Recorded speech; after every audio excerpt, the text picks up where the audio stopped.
పరిధిలో మనకి పీపీపీబీ training 3 days ట్రైనింగ్లో భాగంగా చివరి రోజున మనం ప్రిపేర్ చేసినటువంటి పిఎల్ఎమ్స్ అన్నీ కూడా డిస్ప్లే పెట్టేసుకునేసి సో దానికి సంబంధించి 1 minute ఫీడ్బ్యాక్ అంగన్వాడీ టీచర్కి మంచి ఫీడ్బ్యాక్ ఏమనిపించింది ట్రైనింగ్లో ఏ అంశాలు నేర్చుకున్నాము వాటి మీద ఒక 1 minute మాట్లాడవలసిందిగా కోరుతున్నాం.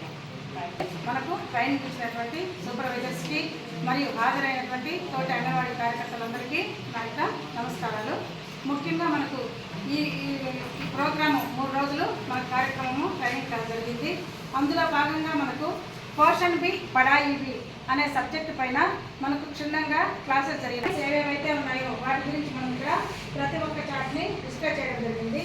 మరియు మనకి ఇచ్చిన బ్యానర్లోనే మన ఎయిమ్స్ ఏమి సస్టైనబుల్ డెవలప్మెంట్ గోల్స్ లక్ష్యాలు అయితే ఉన్నాయి వాటిని మనం ఎలా సక్సెస్ చేయాలి అనే విధంగా మనకు ఆజాదీ కా అమృత మహోత్సవ సందర్భంగా 75వ స్వాతంత్ర దినోత్సవం సందర్భంగా అప్పటి నుంచి మనం 2030లోపు ఎంతవరకు ప్రగతి సాధించగలమో ఆ యొక్క ప్రగతి ఏ విధంగా ఉండాలంటే ప్రతి ఒక్క స్కూలు అంగన్వాడీ సెంటర్గా చేయాలనే ఉద్దేశంతో మరియు నవచేతన ఆదర్శిల వీటన్నిటిని కూడా దృష్టిలో ఉంచుకొని అభివృద్ధి వైపే మనం పయనించాలి కానీ ఇంకా తగ్గే కథ ఉండకూడదు అనే విధంగా మనకు ట్రైనింగ్స్ ఇస్తూ మనకు ప్రతి ఒక్క ఫెసిలిటీస్ కల్పిస్తూ సక్షమ అంగన్వాడీస్గా కూడా డెవలప్ చేస్తూ కొన్ని గవర్నమెంట్ బిల్డింగ్స్ని కూడా వెంటనే వీటిని డెవలప్ చేస్తూనే తర్వాత వాటిని కూడా ఇదే స్థాయిలోకి తీసుకొని వచ్చేందుకు గవర్నమెంట్ కృషి చేస్తూ మనకు ఈ యొక్క కార్యక్రమాన్ని ముందుకు తీసుకుని వెళ్ళేందుకు మార్గదర్శకులుగా మన డిస్ట్రిక్ట్ గ్రూప్స్కి వెళ్ళి ట్రైనింగ్ తీసుకొచ్చిన మన సూపర్వైజర్స్ అందరూ మనకు క్లాసెస్ చక్కగా తీసుకున్నారు.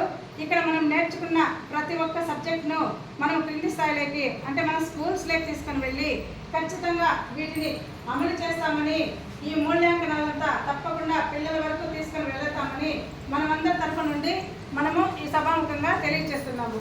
ఈ యొక్క అవకాశం ఇచ్చిన అందరికీ నా యొక్క వందనం.